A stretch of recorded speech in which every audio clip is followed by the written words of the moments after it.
July 24, 1943. The Pacific Ocean. Somewhere between Palau and Truk. Lieutenant Commander Dan Daspit peers through the periscope of USS Tenosa. Framed perfectly in the crosshairs sits the answer to every submarine commander's prayer. The Tonenmaru No. 3, 19,000 tons of Japanese tanker. Dead in the water, no escort, no zigzag pattern. Just sitting there, it's almost too easy. Daspit fires 4 torpedoes. The crew hears the metallic thunk of impacts echoing through the hull. But no explosions, not one. The tanker turns and accelerates. He fires 2 more. This time explosions. The tanker stops, wounded but floating. Now comes the textbook attack. The target can't move. Tenosa positions herself exactly 875 yards off the tanker's beam. A 90-degree angle, perfect geometry. Daspit fires 1 torpedo, a splash. Nothing else. He fires another. Silence, and another, and another, and another 15 torpedoes. 15 perfect shots at a stationary target. Only 2 exploded. But here's what makes this moment extraordinary. Here's what transforms frustration into fury, confusion into clarity. This wasn't bad luck. This wasn't operator error. This was the result of the most catastrophic weapons failure in American military history.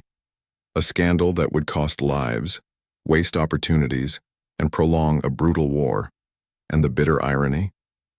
While American torpedoes failed 7 times out of 10, Japanese torpedoes were sinking Allied ships with devastating reliability. This is the story of how America went to war with a secret weapon that didn't work, and how Japan, watching from across the Pacific, held all the cards but never played them. December 7, 1941. Pearl Harbor burns. Admiral Chester Nimitz issues his order. Unrestricted submarine warfare against all Japanese shipping. The gloves are off. America's submarines will hunt Japanese merchantmen, tankers, and warships without mercy. They'll choke Japan's island empire, cutting off the oil, rubber, steel, and food that keeps her war machine running. The weapon that will deliver this knockout blow? The Mark 14 torpedo, 20 feet long, 21 inches in diameter, 3,000 pounds of cutting-edge technology, powered by a turbine engine that pushes it through the water at 46 knots. Inside its steel body, 680 pounds of Torpex explosive, enough to crack a battleship in half. But the Mark 14's real secret lies in its exploder mechanism.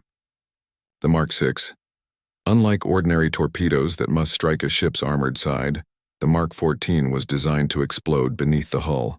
A magnetic influence exploder would sense a ship's magnetic field and detonate the warhead directly under the keel, where there was no armor. The resulting explosion would break the ship's spine. 1 torpedo, 1 kill. It was brilliant. Revolutionary. A technological leap that would give American submarines an insurmountable advantage. There was just one problem. It didn't work. December 14, 1941.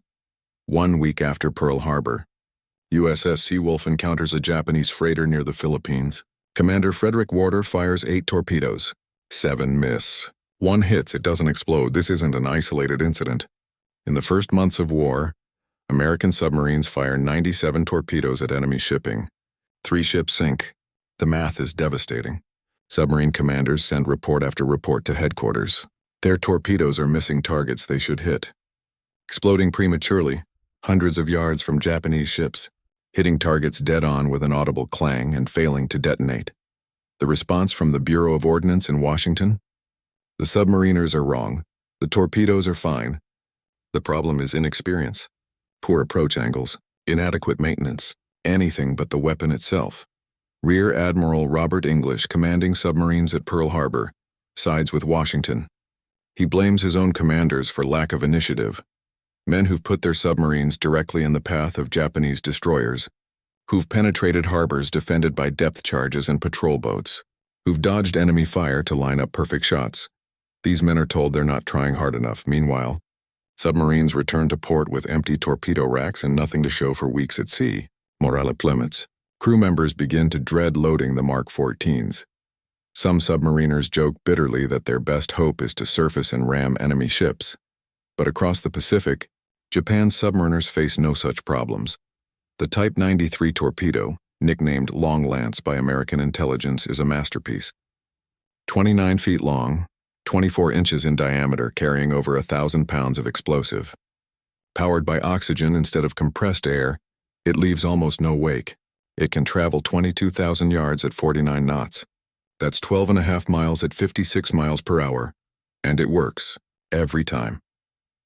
At the Battle of Tassafaronga in November 1942, Japanese destroyers fire 44 long-lance torpedoes at American cruisers. The torpedoes sink one cruiser and cripple 3 others. American ships fire back with their own Mark 15 torpedoes, the destroyer-launched version of the Mark 14, sharing the same flawed design. Not one American torpedo hits its target. The contrast couldn't be starker. Japan's torpedo technology is crushing American ships. America's torpedo technology is crushing American spirits. But here's what makes this scandal truly extraordinary. The seeds of this failure were planted years before the first shot was fired. And the men who designed the Mark 14, smart, dedicated engineers at the Naval Torpedo Station in Newport, Rhode Island, never once tested their weapon under real combat conditions. Not once. Why?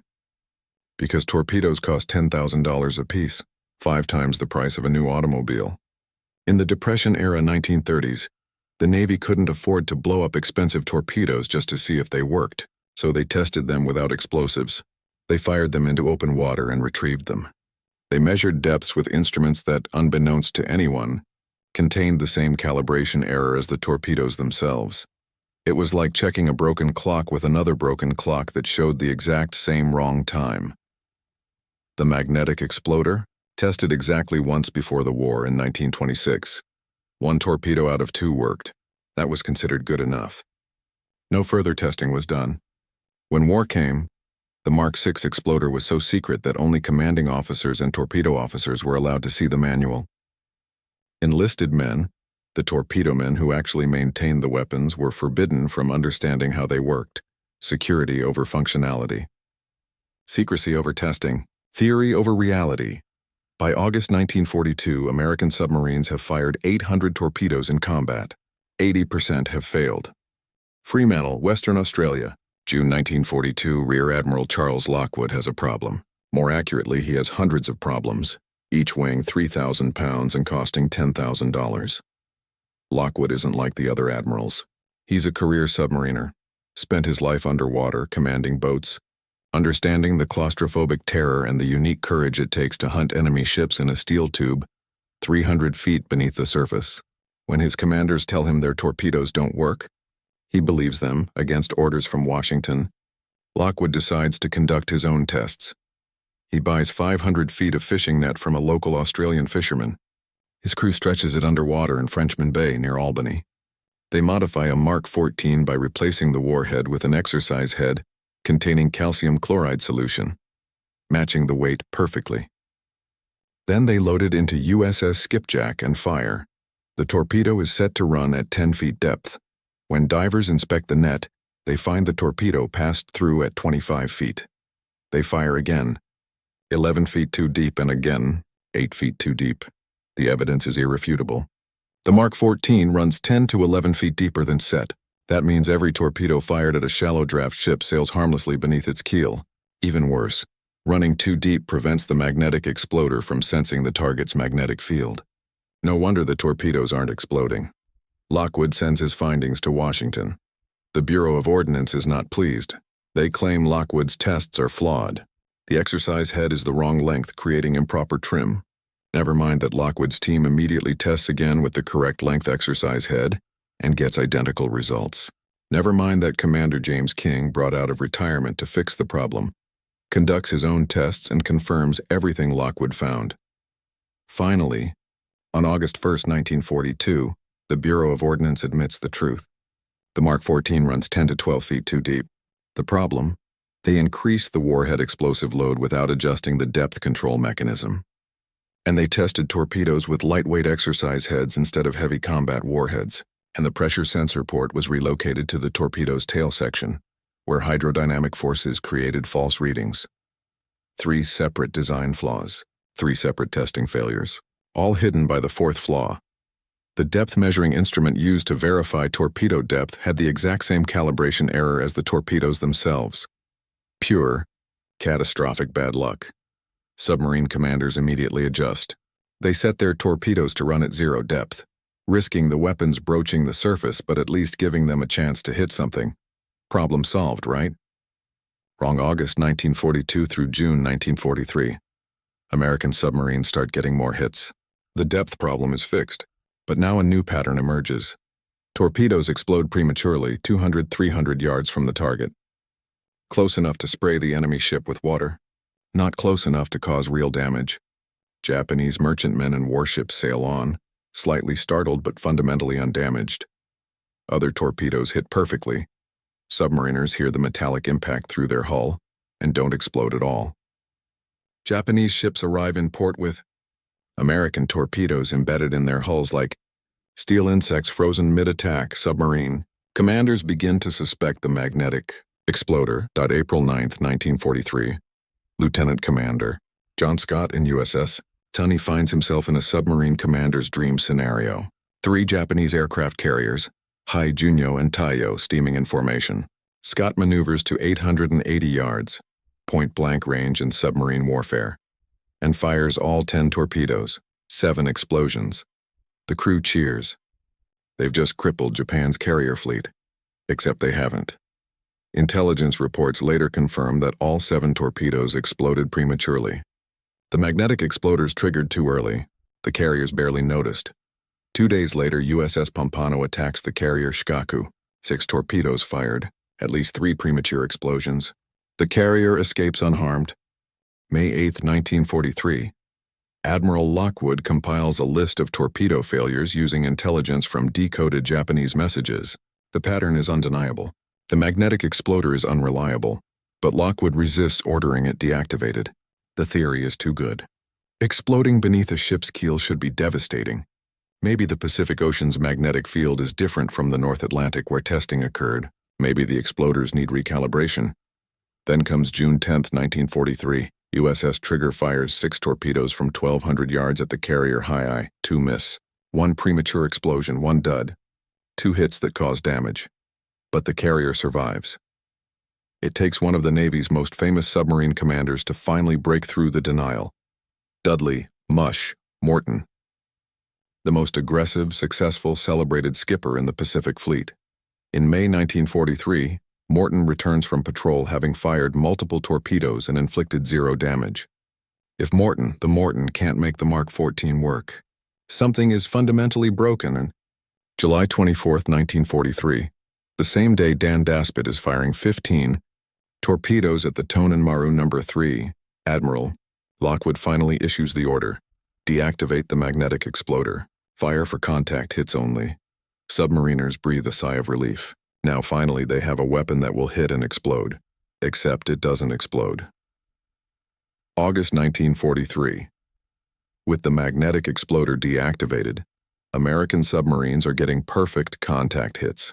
The Mark 6's backup mechanism, a simple contact exploder, like those used in World War I, should detonate the warhead when the torpedo strikes a ship's hull, should but doesn't when Tenosa's 16th torpedo returns to Pearl Harbor. Admiral Lockwood summons Captain Charles Swede Mommsen. Mommsen is a legend, the inventor of the Mommsen lung rescue breathing device, the submarine rescue chamber, the man who saved 33 sailors from the sunken USS Squalus in 1939. If anyone can solve this, it's Mommsen. Mommsen has a simple idea: load inspected torpedoes into a submarine and fire them at the vertical cliffs off Kahulawi Island. Recover any duds and see what went wrong. USS Muskellunge fires 3 torpedoes at the cliffs. 2 explode. The third hits with a geyser of water and compressed air and fails to detonate. Divers retrieve the dud. Technicians carefully disassemble the contact exploder.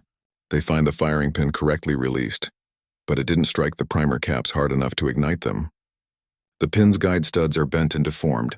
Mommsen designs a test: replace torpedo warheads with concrete. Attach functioning contact exploders. Drop them 90 feet from a crane onto steel plates, simulating the impact of hitting a ship's hull. On a perfect 90-degree impact, the textbook attack angle every submariner is trained to execute. The exploder fails 7 times out of 10, 70% failure rate. The problem? Physics. When a 3,000-pound torpedo traveling at 46 knots strikes a ship's hull head-on, the deceleration force equals 500 times gravity.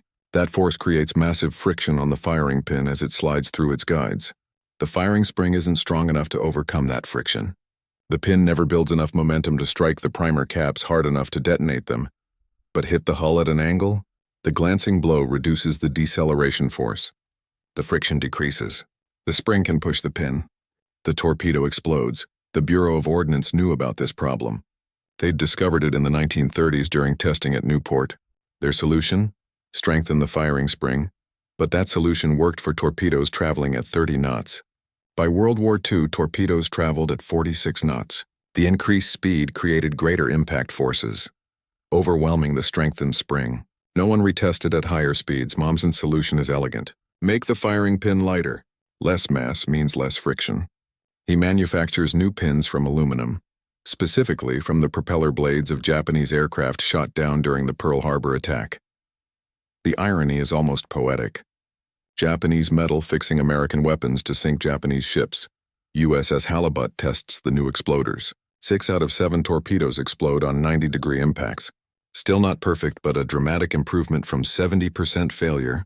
September 1943, nearly 2 years after Pearl Harbor. American submarines finally have torpedoes that run at the correct depth, don't explode prematurely, and actually detonate when they hit enemy ships. The transformation is immediate and devastating. In 1942, American submarines sank 180 Japanese ships totaling 725,000 tons. In the last quarter of 1943 alone, after the fixes, they sink 284 ships totaling 1.3 million tons. By the end of the war, American submarines will sink 1,178 merchant vessels and 214 warships, totaling more than 5.6 million tons, 55% of all Japanese shipping losses. Japan's island empire is strangled. Tankers carrying oil from the Dutch East Indies never reach Japan. Freighters loaded with rubber, tin, and iron ore sink before reaching Japanese ports. Food supplies dwindle. Factories shut down from lack of raw materials. The Imperial Japanese Navy starves for fuel, all accomplished with torpedoes that, had they worked from the beginning, might have ended the war years earlier. But what about Japan? What did they know? Here's where the story takes its most ironic twist. Japanese merchantmen did arrive in port with unexploded American torpedoes embedded in their hulls. Japanese naval intelligence did have access to physical evidence of American torpedo failures. They could examine the Mark 14's depth control mechanism, study the Mark 6 exploder, analyze the engineering, but they didn't need to. Because from Japan's perspective, American torpedoes were working exactly as intended, just not very often. Some torpedoes hit and exploded. Others didn't. That's the nature of warfare. Equipment fails. Operators make mistakes. The Americans were new to submarine warfare on this scale. Of course they'd struggle. Japan's own torpedoes were so reliable that the concept of a 70% weapon failure rate seemed impossible. When long-lance torpedoes were fired, they hit. When they hit, they exploded. That's how torpedoes were supposed to work. So when American submarines became dramatically more effective in late 1943, Japanese intelligence drew the logical conclusion. American submariners were gaining experience. They were learning tactics. They were becoming better warriors. It never occurred to them that America had simply fixed broken weapons. This miscalculation had consequences. Japan continued to design anti-submarine tactics based on the assumption that American submariners were the variable, becoming more skilled, more aggressive, more coordinated. They never considered that the sudden spike in losses came from a technological correction. Had Japan understood the truth that American torpedoes were fundamentally defective for the first 2 years of war, they might have realized just how vulnerable they'd been. They might have understood that once those defects were fixed, the American submarine force would become unstoppable. But there's a deeper irony here. Japan's Type 93 long-lance torpedo was brilliant, a technological masterpiece that remains one of the finest torpedoes ever built. But Japan primarily mounted them on surface ships, cruisers, and destroyers. They were devastating in surface battles but useless for the war Japan actually needed to fight, because by 1943, American submarines were everywhere, and Japan didn't have enough effective anti-submarine warfare capabilities to stop them. Japan had the superior torpedo. America had the superior submarine force. Japan built weapons for the naval war they wanted to fight. one of grand surface battles, of battleships dueling at long range, of carrier task forces clashing in open ocean. America built weapons for the naval war they needed to fight, grinding, unglamorous submarine warfare that would strangle Japan's logistics and doom her empire. Even broken weapons, eventually fixed, proved more strategically valuable than perfect weapons used for the wrong purpose. The torpedo scandal also exposed something deeper about institutional failure. The Bureau of Ordnance wasn't staffed by fools. These were intelligent, dedicated naval officers and engineers. But they created a system that valued theory over testing, security over functionality, reputation over reality. When submarine commanders reported problems, BUORD's first instinct was to dismiss them, to blame the operators, not the equipment, to defend their designs rather than question them. This institutional arrogance cost lives. Of the 52 American submarines lost in World War II, 20 were sunk before October 1943, before the torpedo problems were fully corrected. We'll never know how many of those submarines were lost because they couldn't sink enemy escorts, couldn't destroy Japanese anti-submarine vessels, couldn't eliminate threats before those threats eliminated them. We'll never know how many times a submarine commander lined up a perfect shot at a Japanese destroyer, fired his torpedoes, watched them fail, and then died when that destroyer dropped depth charges on his position. Admiral Lockwood later wrote with bitter precision, "If the Bureau of Ordnance can't provide us with torpedoes that will hit and explode, then for God's sake, get the Bureau of Ships to design a boat hook with which we can rip the plates off a target's side." But the submariners persisted. Even with weapons that failed 70% of the time, they pressed their attacks. They closed to point-blank range, fired spreads of torpedoes knowing most would fail, and hoped that one or two would work. 3,505 American submariners died in World War II, 22% of the submarine force. The highest casualty rate of any branch of the U.S. military. They won their war anyway. July 24, 1943. USS Tenosa returns to Pearl Harbor with one torpedo remaining.